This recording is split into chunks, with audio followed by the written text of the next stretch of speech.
All right. Hello, hello, hello, everybody. Now, I'm looking here so I can see the chat because I actually can't see it. But welcome, welcome, welcome. We are happy to have you all here on the couch with me and Tina Mo for show.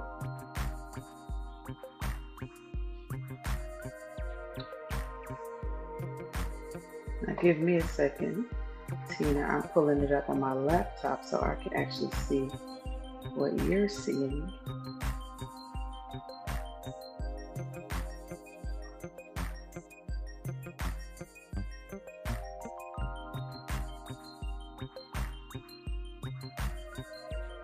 Tina, Yes, I'm here. perfect, perfect. All right.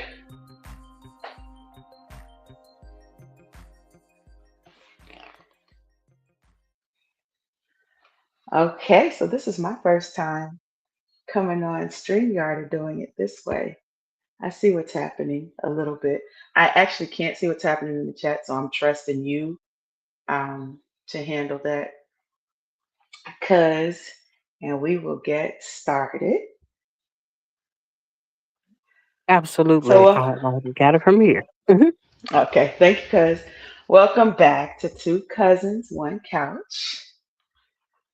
Thank you for all of those returning. And if you are new here, welcome. You can take a seat on the couch if that seat is not already taken.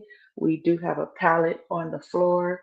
I think we might even have a little tent for it set up for some of y'all. Just get comfortable because we are stepping into our third episode, which is Who Am I? Where we are reflecting on family culture. So, if you don't know, my name is Goze. I am the oldest grandchild and granddaughter. I'm a niece, I'm a big sister, I'm a cousin, and I'm an auntie. And I move through this world highly protected and highly connected. I'm also the Black Love Permissionist, an intrapersonal and interpersonal relationship advocate. I'm a certified feminine empowerment and life coach. I'm a trauma educator. I'm a group facilitator, a newly certified restorative justice practitioner and circle keeper.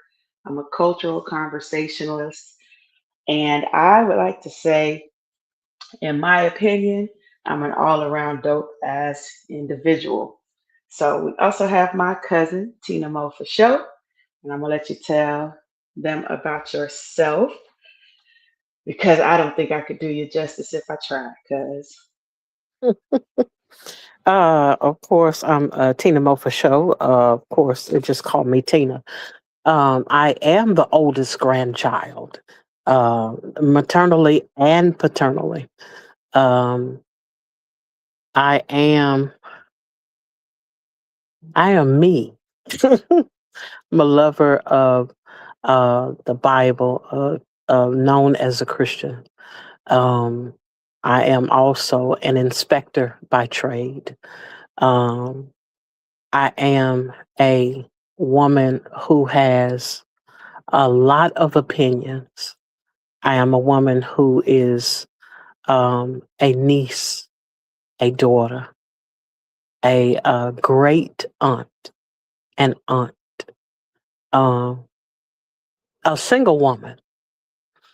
And I go throughout this space um, as a content creator, um, and in some places, a motivational speaker.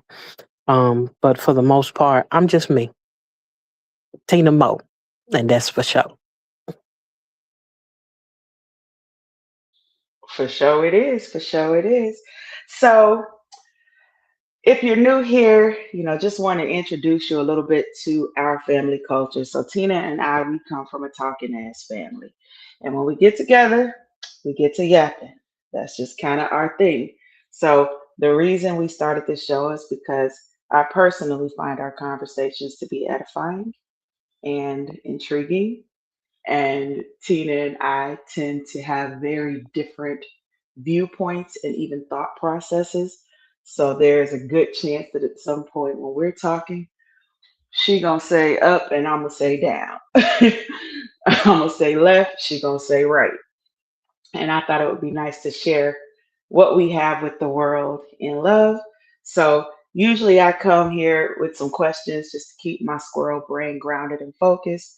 But just know Tina and I, we are going to get off subject, but it is always on subject because it is our nature to flow as we go. So tonight's conversation is about family culture.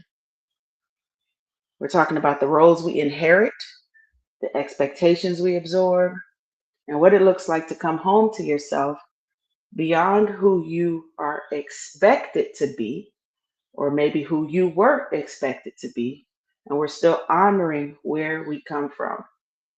So, again, pull up, chill on the couch with us, grab you some Kool Aid. I think I got some sweet tea in the fridge, and I bought some of my oatmeal cream pies because that's one of my favorite snacks from my childhood. And we assume if you are here that you are an honorary cousin, and all honorary cousins are welcome here. So, Tina, do you remember even how we decided we were going to talk about this? I feel like we were in the middle of a conversation, and I was like, "Oh, we should talk about this," but I don't remember the conversation. Do you? Absolutely not. Oh, if you're Right? talking about a conversation from a week ago or 2 weeks ago, now that I think about it, then I have absolutely no idea. Okay. Because my brain tends to squirrel itself at times. So yeah, I have no idea. Yeah, I don't either because I was trying to like pinpoint where it came from, and I can't either. But we're gonna be talking about family culture and values, and I was thinking about even like attachment styles, and just the stuff we learn from family and how those influences can run a lot deeper than I think we think about. Because I know, like in our culture, we love to act like we're just not influenced by anybody. I'm just an individual. I'm just different. I ain't like none of these niggas. I'm just over here doing my own thing, as if we just got dropped onto the planet in the middle of an empty field somewhere. And so I will say, and I think those who have popped in to listen to our show before, Tina and I really just met each other a couple years ago. And, I've often talked about for me, when I felt at home with Tina was when she started, and I don't know if this was her intention, but she started a whole debate with me about a video I posted. And when and it came out of nowhere, and I didn't even know this lady like that. And that's when I knew, oh, we blood, because her style of conversation reminded me so much of my granddaddy who had just passed, that I was like, all right, this family. And so even though we didn't grow up together at all, her grandmother is my granddaddy's sister. And I could tell immediately talking to her that we were related because we both have a certain type of it's a style, it's an approach, to communication and disagreement that was very familiar to me. So we're going to talk about a little bit more of what we learned from our families. And of course, we want to hear, from y'all in the chat. So I'm just going to ask, just off the rip, I'm asking Tina, but I'm also asking the rest of y'all, what role, the main role, did you inherit in your family, whether it's spoken or unspoken? Mm, What role did you inherit from your family, whether it's spoken or unspoken? protector, Mm, protector. That was the first thing that came to mind was my family knew that, or my immediate family especially, um, knew that I'd lay my life down, literally, um, for my family to the point where um, my loyalty to family ended up becoming quite a bit of an issue later on. But yeah, it was the thing of that willingness to go toe to toe with anyone. I am combative, uh, naturally so. Um, kind of runs in the family anyway, but it's one of those things of I was like that because of what all I had to protect and who all I had to protect. So that's what I had initially and succinctly been known for, being a protector.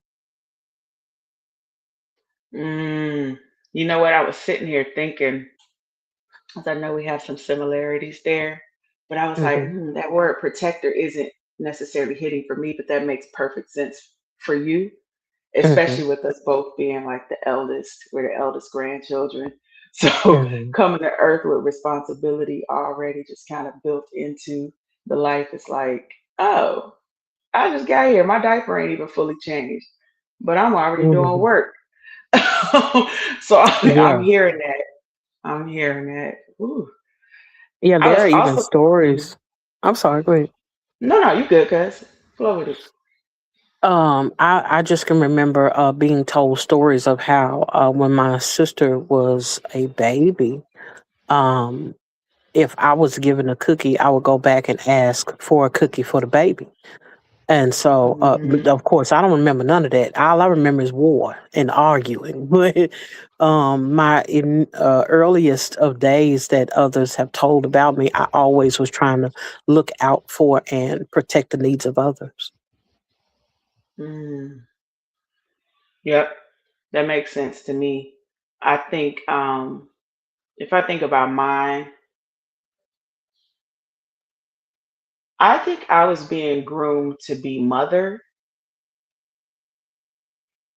Hmm. probably around the age of 4. Mm, that's Yeah, and I interesting. mean, and I think I always had kind of some maternal, instincts, but not like, not, I mean, obviously, or for people who don't know, I don't have any children and won't have any children. But when I think about my childhood, I was already like nurturing and caring for people and managing, other people's emotions. I was already overly responsible, helpful, reliable. I was already learning how to be a quote unquote good listener very young. And I think that started probably, yeah, when I think about it, probably around the age of 4. And and it continued. I mean, phew, I'm still trying to shake that one, right? It got to the point where even as an adult, my mother saw me as her mom, and she would buy me Mother's Day gifts and cards and things, even as I got older. But she would always say that I was more of a mother to her than she was to me. So yeah, I think mother's been, and I didn't even think about that until you said protector. Wow. Hmm. What about y'all in the chat? What role or roles, because it doesn't have to be one thing, but what did y'all grow up being told you were, or even if you weren't, if it wasn't explicitly spoken, what role did you play in your family? Or do you play in your family?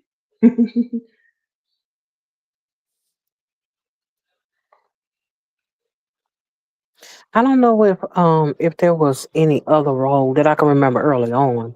I Mhm. know that one specifically stood out the most. Um, Mhm. and that I still find myself in those roles at times, um, Mhm. depending on the situation. Um, and but that has been almost a lifestyle, so to speak, Mhm. of Mhm. always being in different places, um, wearing the role of protector, no matter where I was. And I think about that as it relates to the different places that I've been in. um, that there was always a thing of desiring to be there for people, regardless to whether I was around family or not. If I was in the mix, there was somebody that was going to be, I'm going to make sure that I take care of them in the space. Yep. I could see that all day. And from what I know of you, right, that makes perfect sense to me.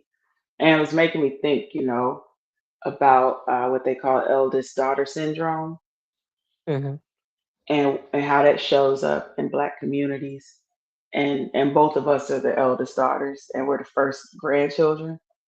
Mhm. And it makes, all of that to me is like a pipeline into the strong Black woman phenomenon that we like to talk about. It's a stereotype, but oftentimes we're handed that role early on, right? Like Mhm. it's being projected onto us, whether we're that or not.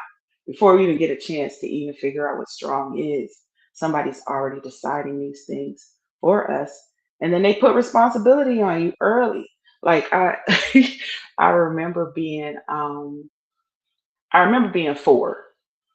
And it's such a clear memory for me.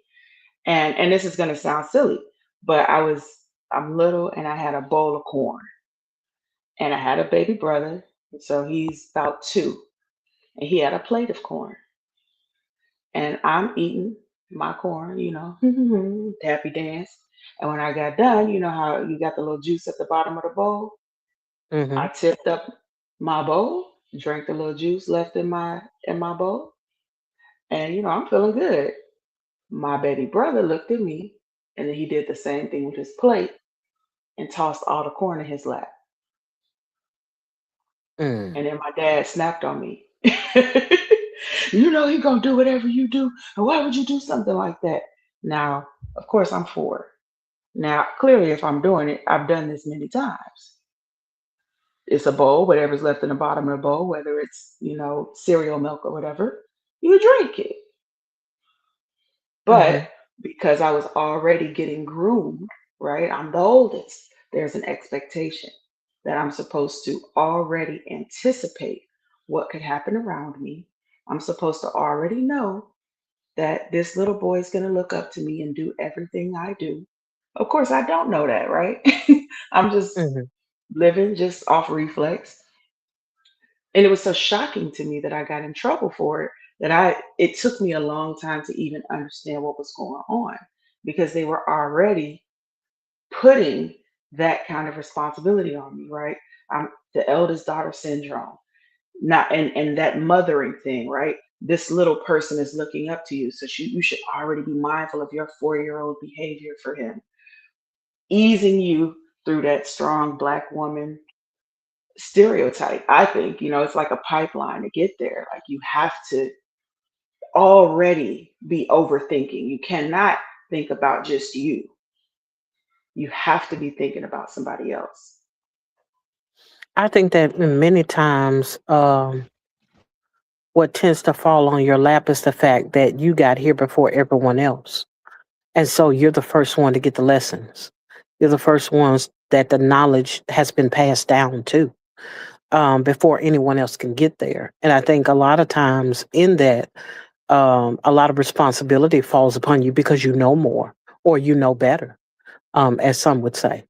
And I think about that like, it's not like everyone has been raised in a situation where it was someone else's responsibility to take care of the children in the home or take care of, others in the home. A lot of times it's just about who was available at the time, who was the most responsible at the time. And even as children, you learn, especially about being a firstborn, and in addition to that first grandchild, there's a lot of history that you're given that everyone else may not even have. It's a lot of history that you end up living through, that other people don't even get the opportunity to see. Other family members don't get to see because you were there first.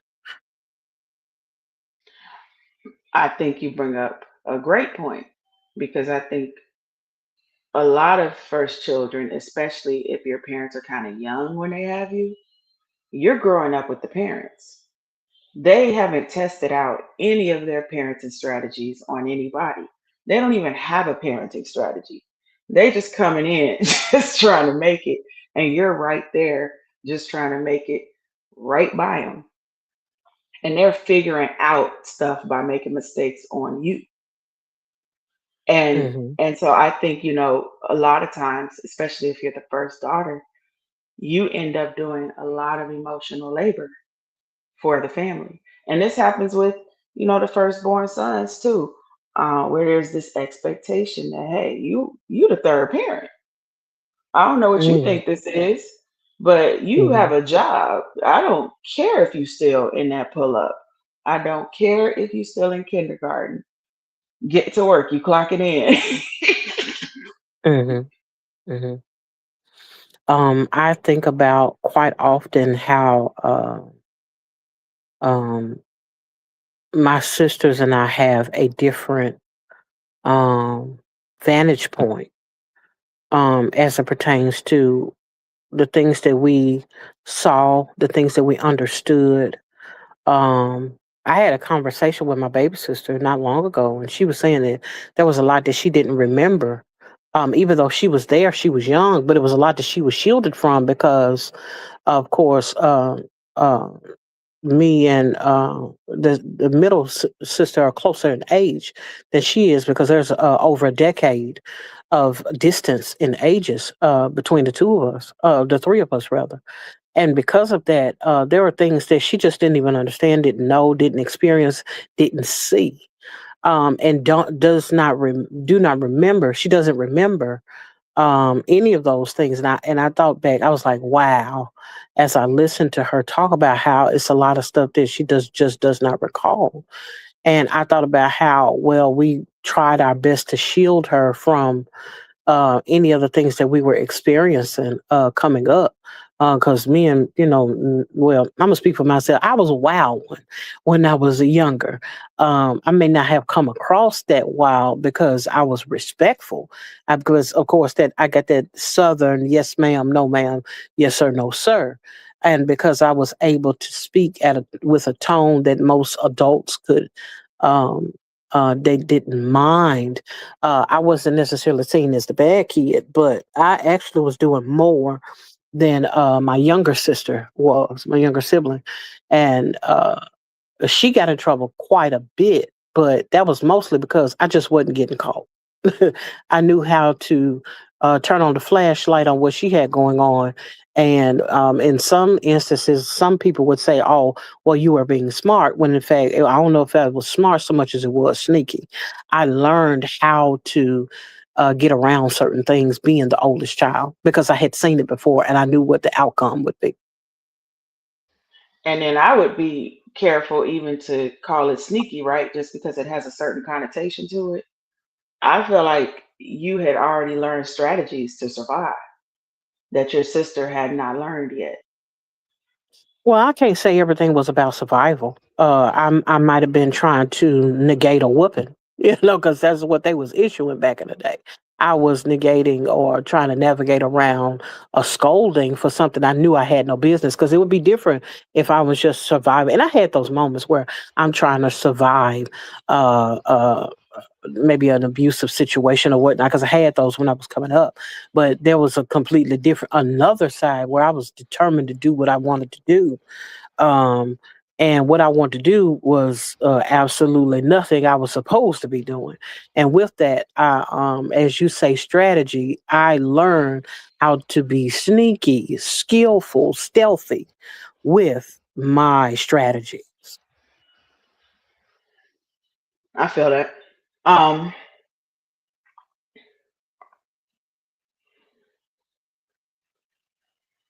okay, then I have a question for you. How do Mhm. you think that your family culture shaped your personality? I learned how to mask emotion. I learned how to use humor in at the height of emotion. And when I say emotion, I mean like tears, sadness, um, maybe even depression. I just learned how to mask those things because at the end of the day, you can't be crying and protecting someone at the same time. You have to stay vigilant. You have to stay aware. And so, if anything, I learned hypervigilance and I learned how to bury my emotions for the most part. Wouldn't that be okay? So since you wasn't doing it for survival, why are we burying emotions? Because Now, there's a difference between burying emotions for survival versus I'm trying to hide a thing that I'm trying to get away with. hmm That I know that may be salacious in nature or um, um, maybe something that I know would, give me, and when I say get in trouble, I mean something that would be dangerous even to my own life, hmm or something illegal. I mean, I did a lot when I was a kid, so it was one of hmm those things. I just learned how to have a whole nother life outside of the home life, hmm and uh, learn how to navigate living in more than one space, more than one way. hmm I hear that. So, how would you describe your personality?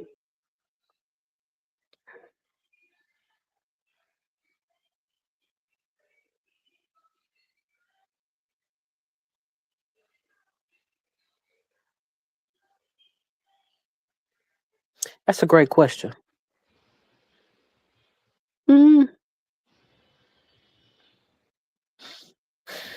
I would say as I age, I think I'm a bit more sentimental. Um, I'm quite a bit of a softie because I'm not in as many. I don't take on as many roles as it pertains to caring for others or protecting others. That doesn't mean I don't have any. It's just I don't take on a lot, or as many as I had in the past. With that being said, um, I'm not sure. It can vary because, for the most part, it depends on who I'm dealing with. I'm only close to who I'm close to. I could be very closed off, but I could be very open. So it is all of it is situational for me. So selective. Very selective. Very. hmm Would you say cautious? Always cautious. hmm That's even with those that I'm open with. There's still a area of caution. hmm hmm I hear that. I was Yeah, I thinking still about. walk the tightrope of um divulging what I want to divulge, sharing what I want to, when I want to. Um and not so I can necessarily be hiding from people. It's just that who are you to know? Oh well, now part of my character that I have an issue with is I'm a little arrogant. I'm a little arrogant.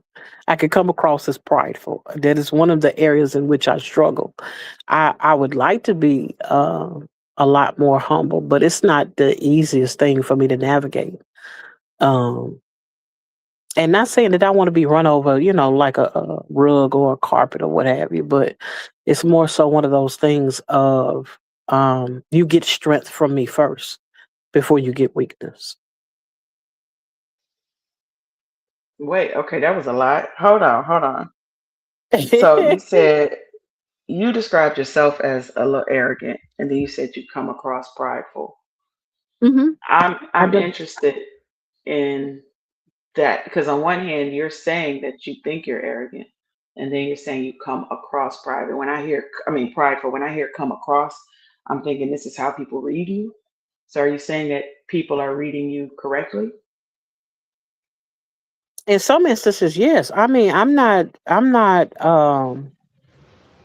not oblivious to the fact that um,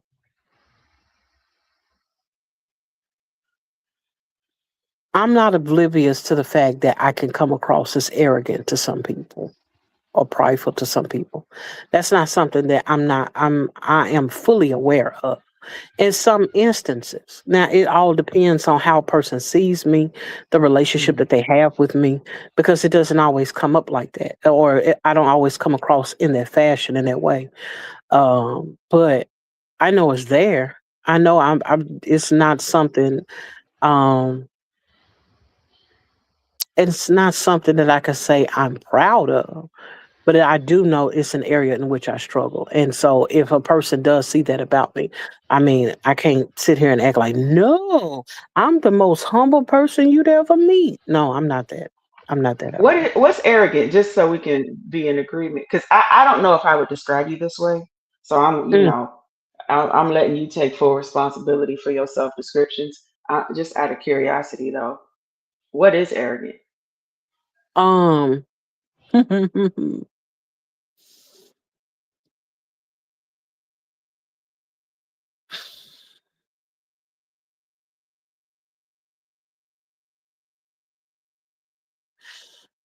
self-grandizement, seeing yourself as over, above, superior to. Now, I believe that's the Superior to definition. other people? Other people's thoughts, opinions, whatever. Yeah, essentially. Okay, gotcha. And so then you said, uh, and I'm just going off of what you said. ah, you said that,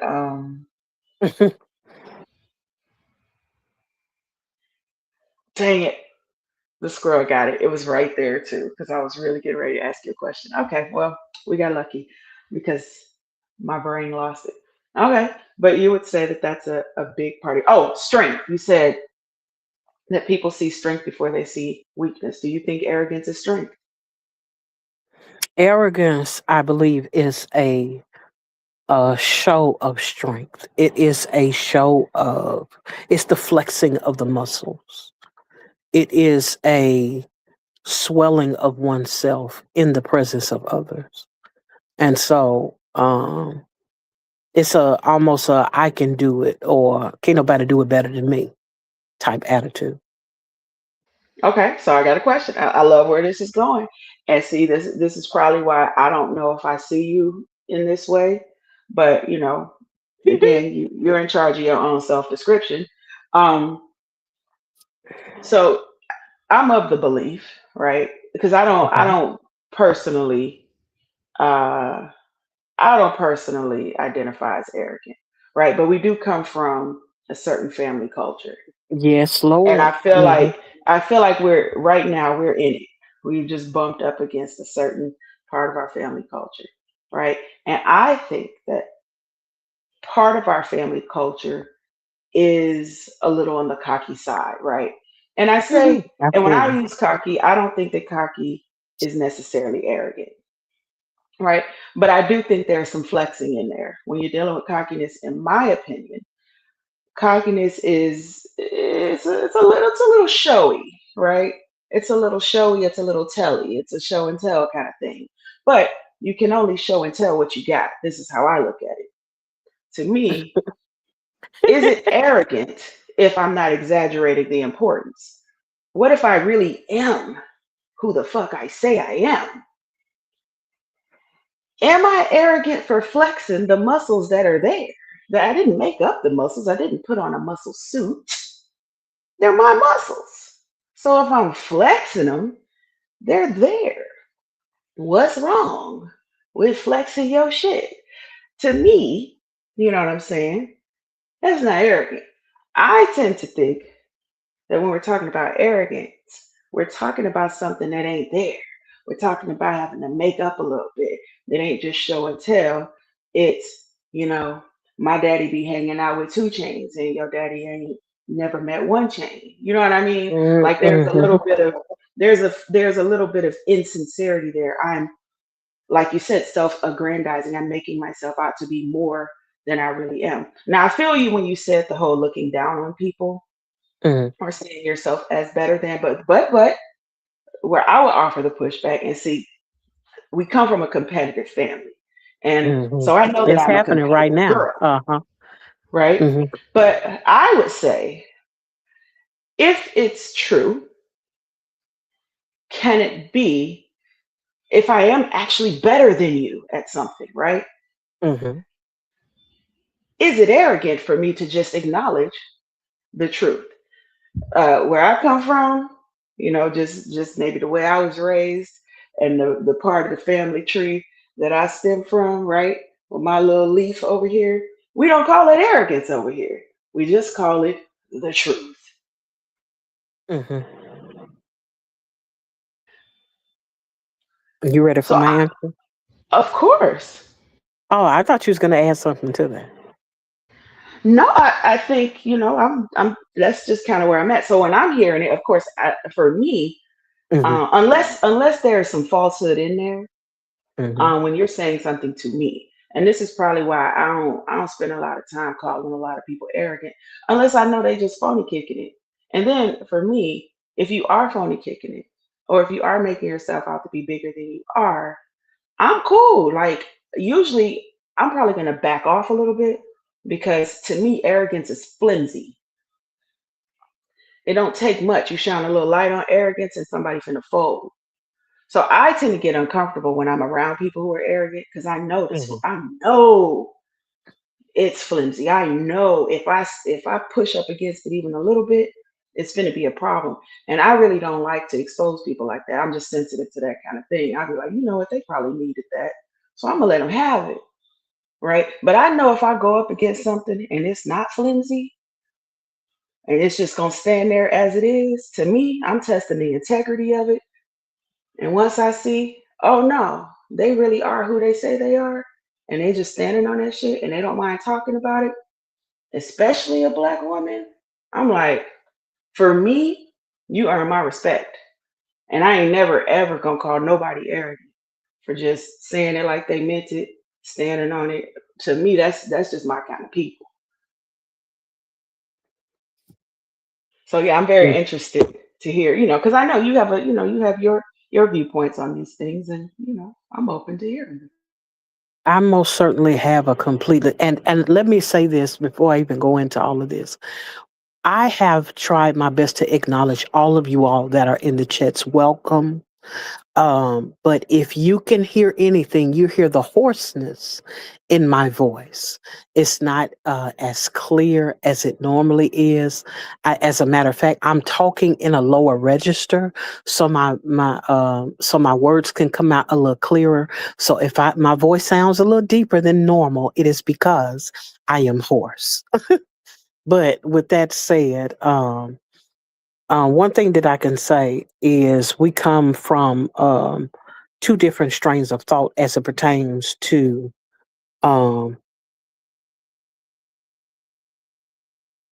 it pertains to arrogance. Now, when it comes to me, I think that the difference is it is not um, it conflicts with my core belief system. It conflicts with that which I believe to be right and that which is the character in which I would prefer to emulate versus what I've used at times to get by or what I've used as a means to allow or let a person know that I'm the one for the job or I'm the one and not the two. Um, with that being the case, and yes, Simply Sunshine, I most certainly believe in resting my voice, and I will be resting my voice probably no time soon, but I will be giving it some rest pretty soon, even if I don't drink any tea. Um, but what I was going to say is when it comes to what I believe about arrogance and what I believe about pride, I don't necessarily believe that it's a thing of um, I I should be boastful. I can have confidence without making someone else feel less than. You may not have felt that coming from me because um, that may not necessarily be an area in which you've been challenged, at least from me. But those who have experienced it, they have experienced it from me legitimately. And those times I've had to reel it back at times. I've had to pause for a moment, go back and apologize. Um, Not in the thing of, oh, you're just being yourself, but more so in the thing of, no, I'm trying to upstage someone. I'm trying to let a person know, hey, I'm better than you. And not better than you as in um, my life is grander or, or anything of a superficial nature, but it's more so along the things of what I have to say counts more than what you have to say. What the opinions that I have are which are strong and right. That would be me trying to push my agenda, my thoughts, my beliefs on someone else. There have been times where I've had conversations where I've come across arrogant as it pertains to what I believe in. And even if that person doesn't check me, I can feel a check on the inside that I would have pushed too far or gone too far as it pertains to um, trying to let somebody know what I know or trying to express myself in a way where it either goes over an individual's head or it makes them feel less than in my presence. Um, and so when it comes to that, I know that it can derive from either I feel challenged in a way that I don't prefer to be challenged, and so that'll be my response at times. In for lack of better terms, I can become triggered and become arrogant because of the trigger. But for the most part, I can say that now I don't have a problem with a person being confident, but arrogance is not necessarily a thing of um, there's some sort of falsehood necessarily. And I'm just speaking from what I believe as it pertains to arrogance and pride. I don't think it's a thing of you're not who you say you are. It's about how you present yourself and how you treat others because of how you present yourself. And that is what I want to nip in the bud. I don't want to be overbearing, argumentative, or combative with an individual just to show them I'm better than them, stronger than them, can go longer than them, or whatever it is. Pause. Okay, so I hear you. I feel you. Um, and if I had more energy, I'd probably argue more. But what I would say is, I do think that saying, "Hey, I want to work on not being argumentative, not trying to belittle other people," because that's kind of how I'm taking what you're saying. Hmm. Um, I want to make sure that I'm doing everything in my power to make the people who I'm talking to feel respected. I'm doing everything in my power to manage my triggers. Like I respect that. I Hmm. think where I'm not really over there with you fully is, when I hear like when I get triggered, I get arrogant. I'm like, just the way my mind works. I'm like, when you get triggered, you're gonna go into fight, flight, freeze, or fawn. So it sounds like when you get triggered, you go into fight. I don't Hmm. know if I would label a just a phenomenon that's happening inside your body, which is a trauma response, right? Because that's all a trigger is, as arrogant. I think that's putting a little bit too much morality, right, on But that's my trauma. stance. I still have a moral compass Right, but we're that talking about lets me. trauma. Trauma don't care about morals. We talking about what's scientifically happening in the body. That's the thing. I feel like you're jumping into a label where a label don't belong. And all I'm saying as it pertains to that is if I feel like I do not like what someone is saying, Of course. and they say something that rubs me the wrong way, I'm going to respond to it in a way that is going to belittle them, depending on the situation. It may not be every person gets that from me, but there Right. have been individuals that once they cross a certain line, now you're going to see a different side of me.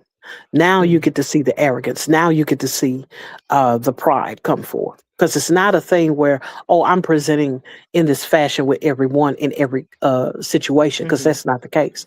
Um, but there are times where, and I'm aware of it, like, oh, you want to go there? Here I go then. And Mhm. once I take on that attitude, it is strictly arrogant, Mhm. strictly prideful.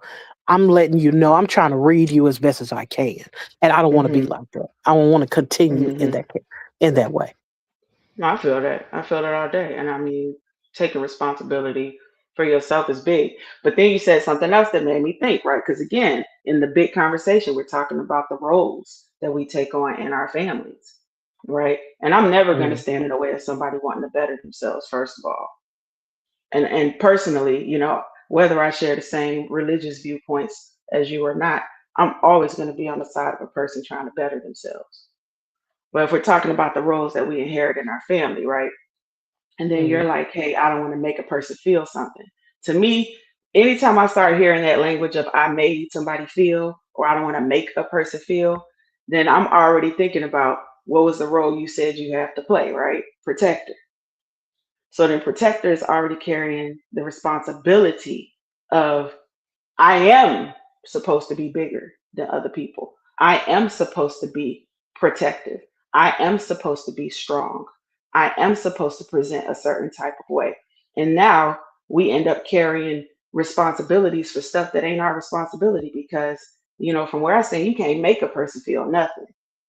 A person's emotions are a person's emotions. Can we impact them? Absolutely. Can we influence them? For sure. But making a person feel, nah, like I'm not carrying that around because you don't have any control over what somebody else feels. I must interject because I think it's almost arguing semantics. Me saying I'm trying to make a person feel a certain way is me trying to use my words to influence a particular reaction or response to the things that I'm saying to them in the fashion in which I desire.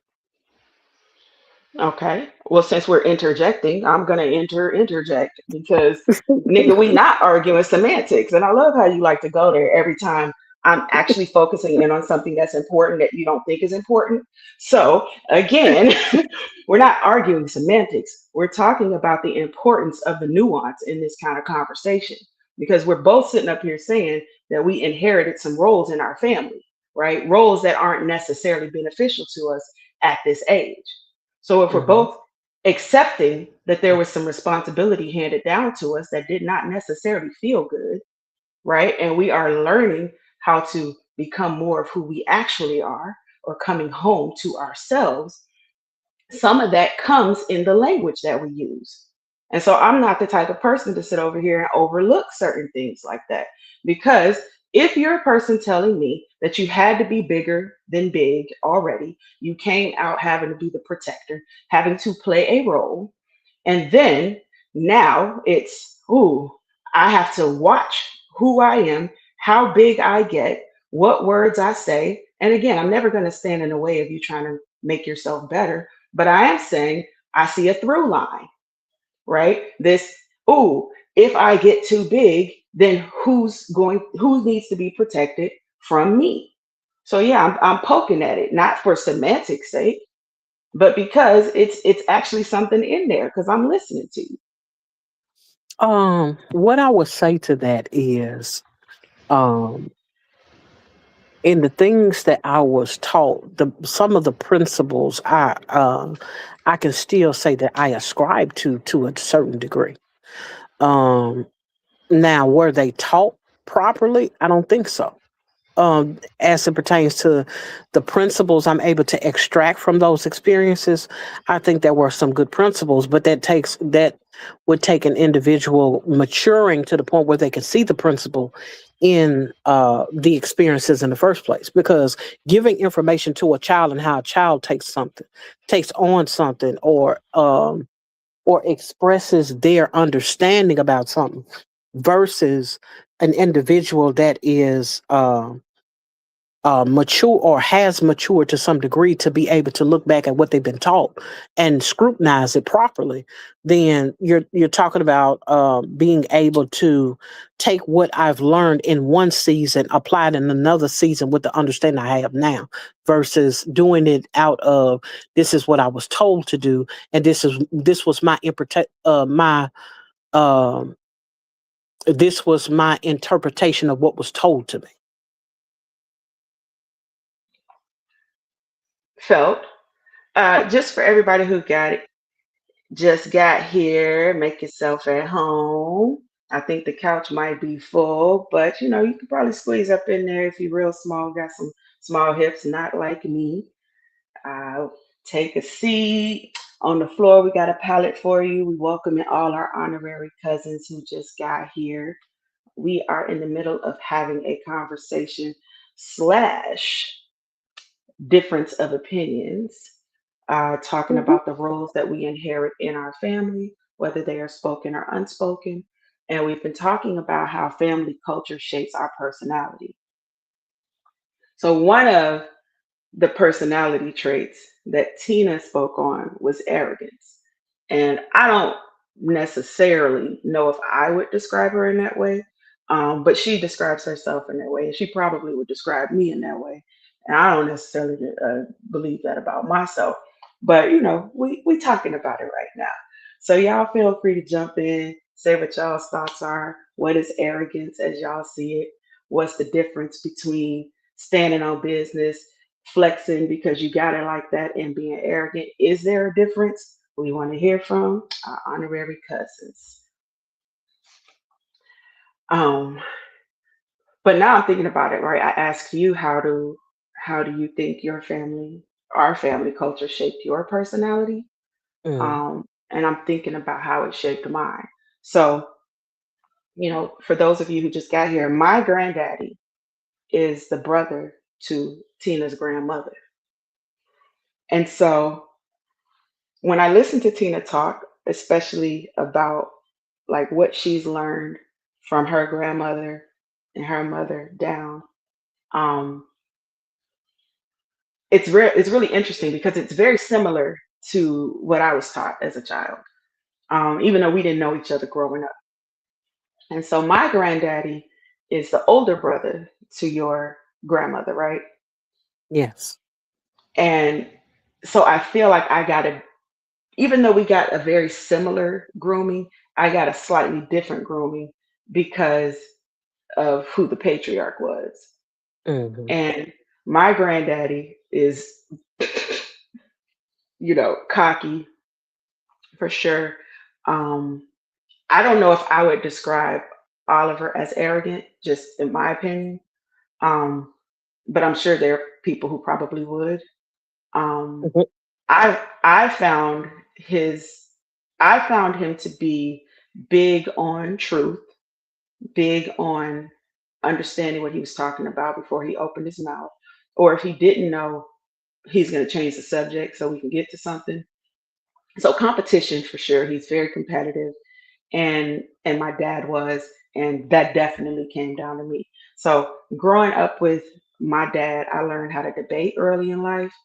I learned how to debate with my granddaddy early in life. So I spent a good chunk of my childhood arguing for my life with my dad and my granddad.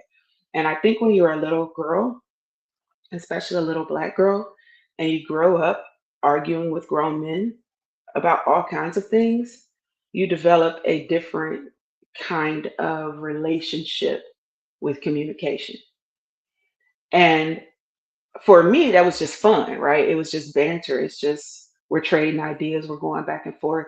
You better have your points ready. You better be able to support what you're saying, because they're going to come back at you just as hard as you're coming at them. So I learned some communication strategies that I think more little black girls should get, and even more little black boys, right? Because the world is doing everything they can to silence us, and to force us into what I consider false humility, which is now I gotta make myself smaller.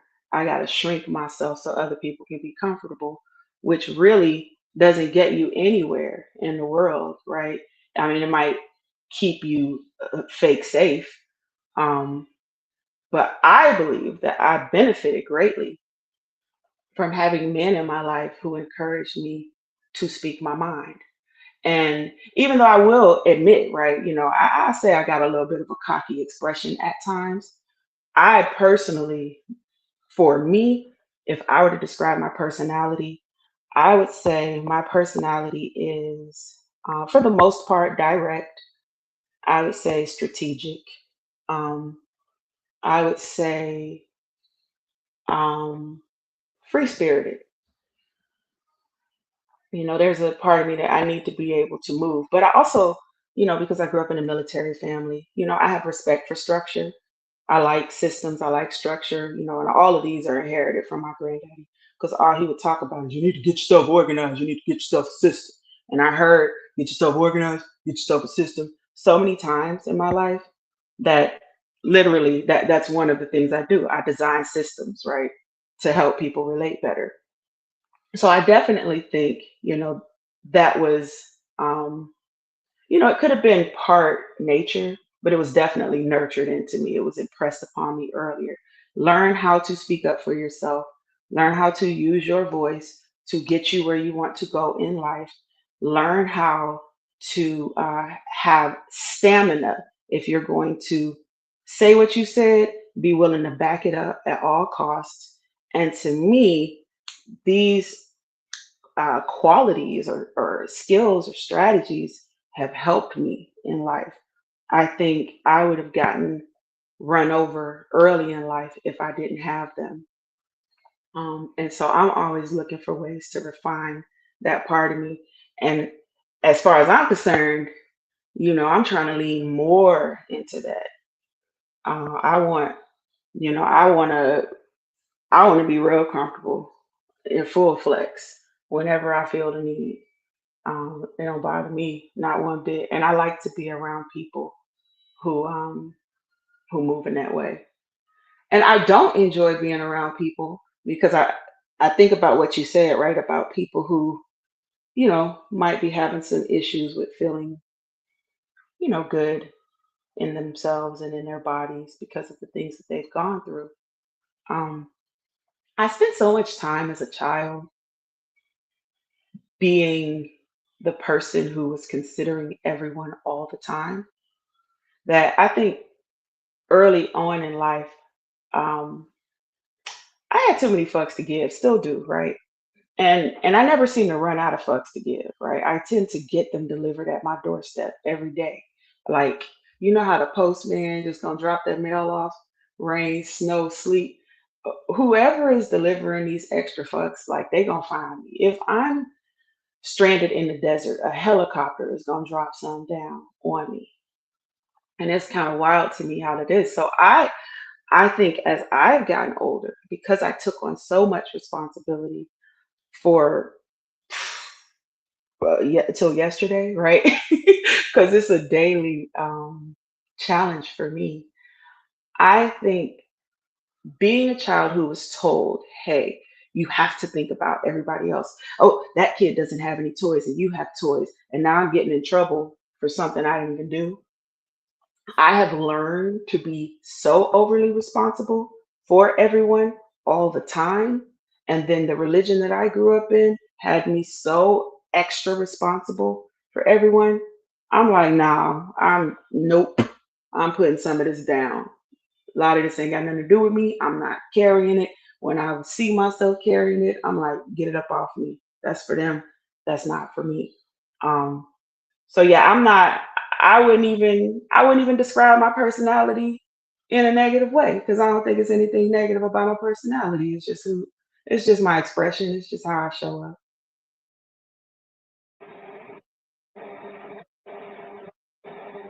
Mhm. I do have a question though. So we were talking about survival earlier. So what parts of yourself would you say were formed by survival or responsibility? Hypervigilance. And that's the first thing come to mind. Hypervigilance. I can relate Um, to that. knowing how to read a room came very, very early on in life. Um, the whole thing of knowing who to play with and who not to, Hmm. who to stay Hmm. distant from, and who to kind of navigate to. Yeah.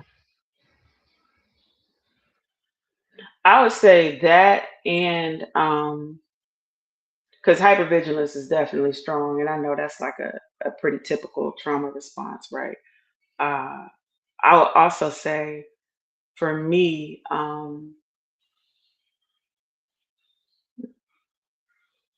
feeling overly responsible for other people's feelings, right?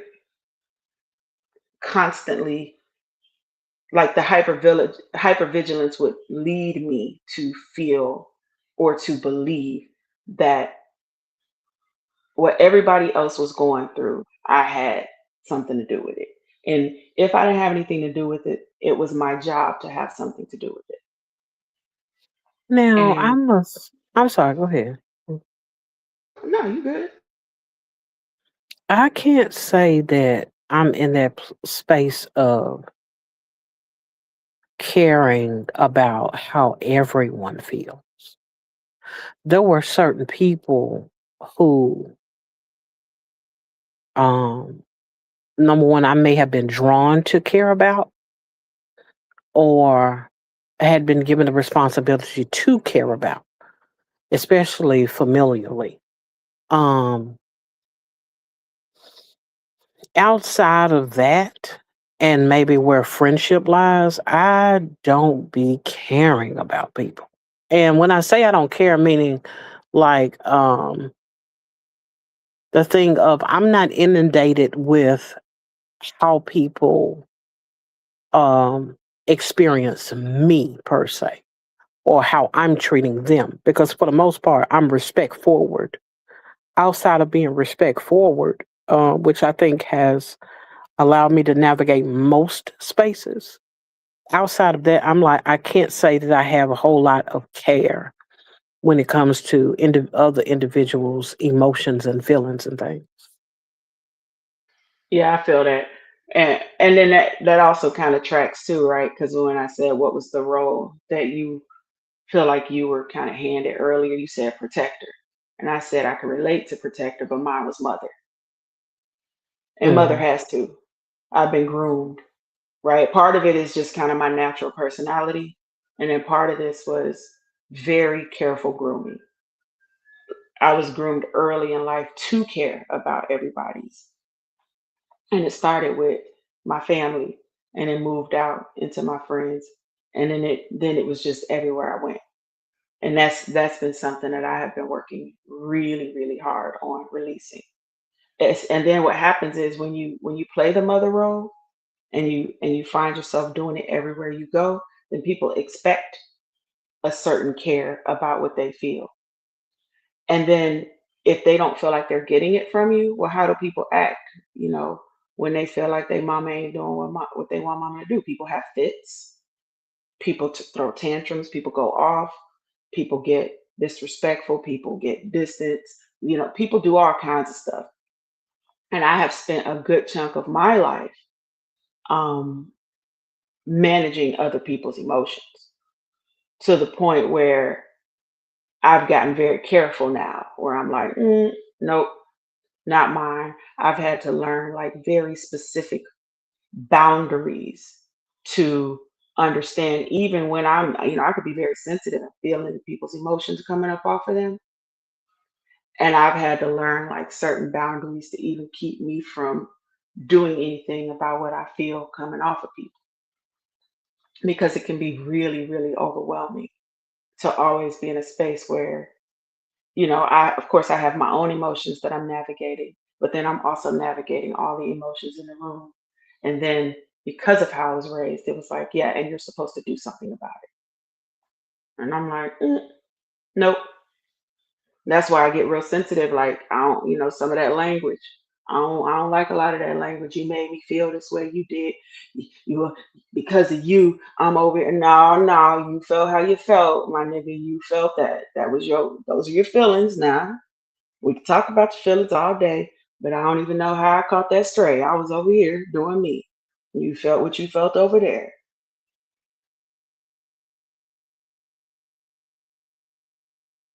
I think, and I do think that a lot of that is survival, right?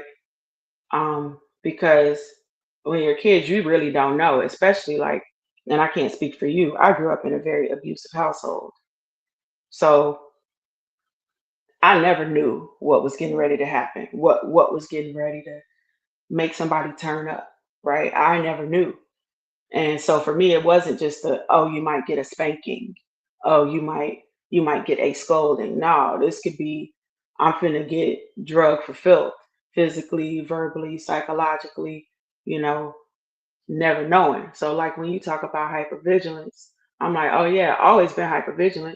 And so then what am I doing? I'm the person that's sensitive to what everybody's feeling. So now I'm gonna try to pay attention to the emotional temperature in the room. I'm like the barometer.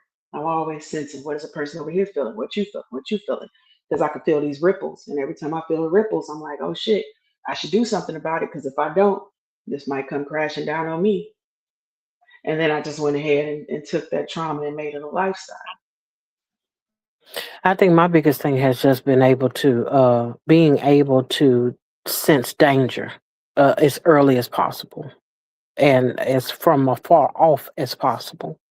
And so, which has played a role in my home life as well as prison life as well. And so, me doing time, I didn't have time to see who was sad because everybody was sad. Nobody wanted to be incarcerated. Um, it was nothing about tears that I had to worry about. I had to worry about sometimes laughter.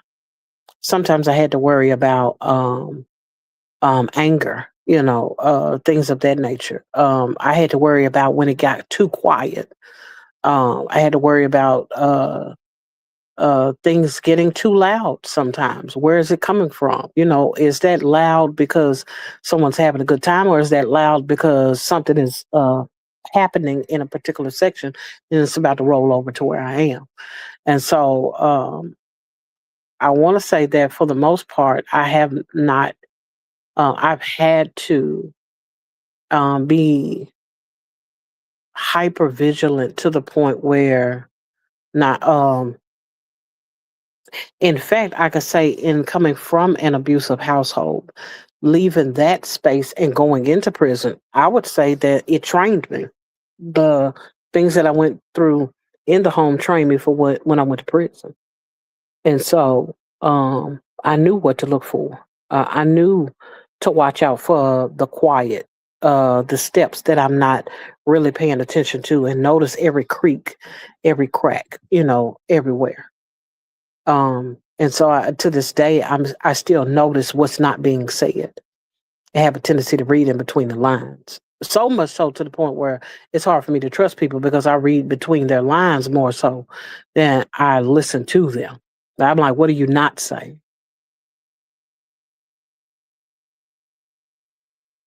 Yep. Uh,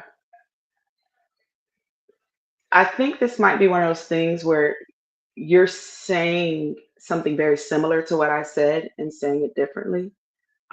Because the way I hear it, the reason why I'm so tapped into people's emotions and what I feel in the room is because, first of all, I'm not looking at emotions as just sadness.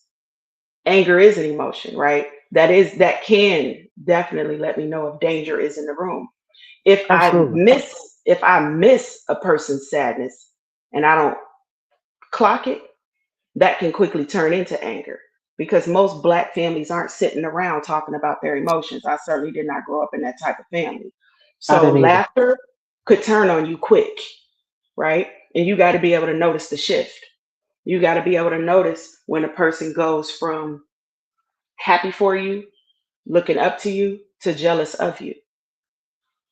And if a person, and now once envy has entered the chat, you better know what's going on around you. So this has been something that has been for survival for me because understanding the emotions underneath the behaviors of people has had to that's what I've used to determine the danger. So I feel you on, understanding people's physical tells, right? Body language will give you a lot.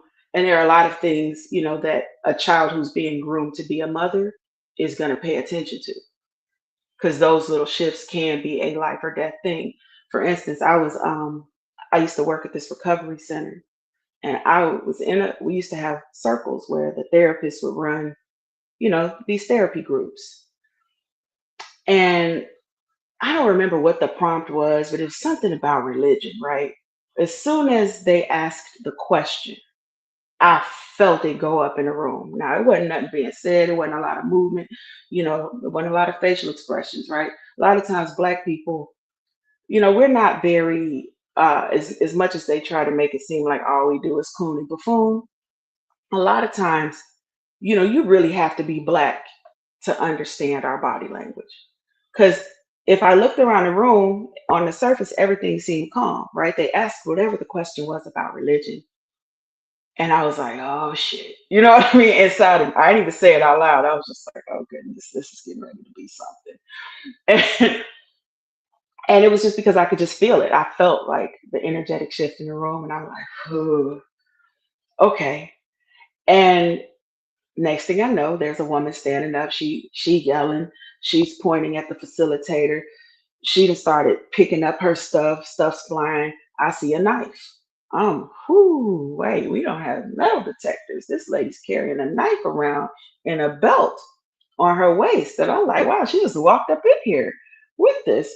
And I'm looking at the facilitator, non-Black, and he's in complete shock.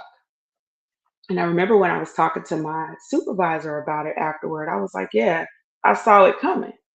And he's like, well, how? And I'm like, I felt it in the room. And I was trying to explain it to him. And of course, most people I've learned don't value emotions. They don't value, you know, people who are able to feel what other people feel. So he's just like, what? And I'm like, okay, let me use language you can understand. I can read the room, sir. I noticed, I observed, right? Because I think, in our world, we tend to value the tangible, the logical, more than we value the unseen. And he's like, wow, I just don't even understand how you were able to do that. He was just asking this question, I don't even understand. I'm like, sir, I'm telling you, I knew we were getting ready to have a situation. So I feel like, there most kids, I think, who grew up in abusive families tend to walk away hyper vigilant, hyper aware of what's going on because, like we were saying, your survival depends on it. Um, okay, what have you had to unlearn about who you thought you were? Everyone doesn't, I'm not responsible for everyone's protection. Ooh, I love that. I love that. That's right to the point too. And you know what? Mine, I'm gonna meet you right there. I don't even got no damn kids. Not a one. I ain't nobody mama. Not one person. Okay, so what does coming home to yourself look like for you at this stage of life?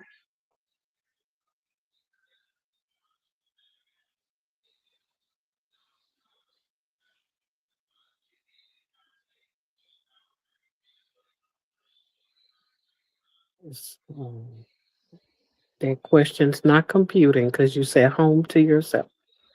And I may need your definition. I don't need it. No, I don't want to give it a definition. Making yourself at home in yourself. What would that look like? Becoming. You seem to like that language. Okay. What does becoming look like? Jesus Christ. Yes.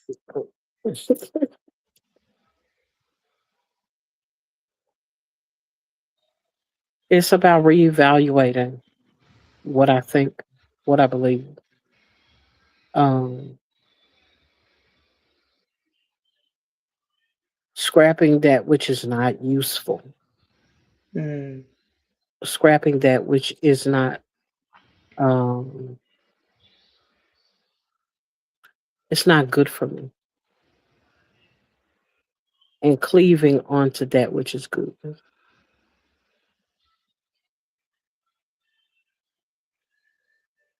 dope.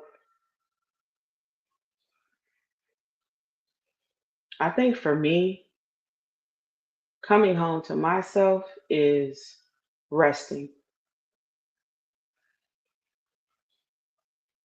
Yeah, in every way. Finding opportunities to rest. Rest my mind, rest my heart, rest my soul, just resting. Taking advantage of every opportunity to rest. As I think with the hypervigilance, with the constant busyness of my mind, with that go, go, go, go, go thing happening inside of me, which a lot of times it's just anxiety, right? So learning how to just rest. I don't gotta feel, I don't gotta do nothing. I don't even gotta be. I'm just rest. um, so yeah, that was it. I was thinking we would go into maybe attachment, but we already getting close to midnight, so I feel like we could just wrap it up. Unless there was something else you wanted to share.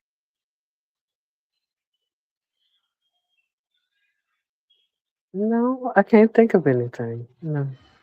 All right, we did it. Well, thank you so much, cousin, for joining me on this couch. And we want to thank everybody in the chat for spending time with us in our living room. We just completed our third episode of Two Cousins, One Couch.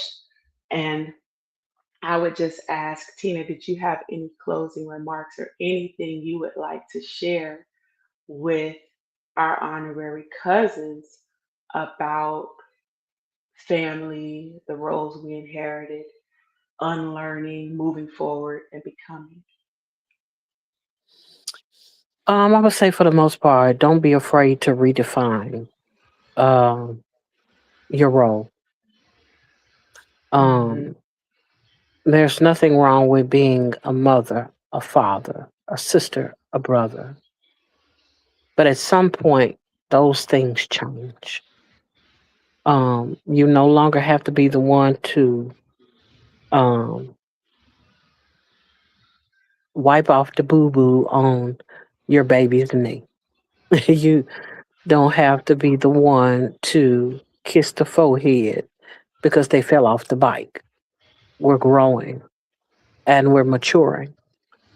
At some point, the roles may, um, the relationship may stay the same. You'll always be a mother, a father, a cousin, a niece, a nephew, a sister, a brother, a grandparent. But you may not always live in the same capacity, doing the same things that you've been doing for decades for people and with them. It's okay to redefine the parameters of your relationships with your family for your own benefit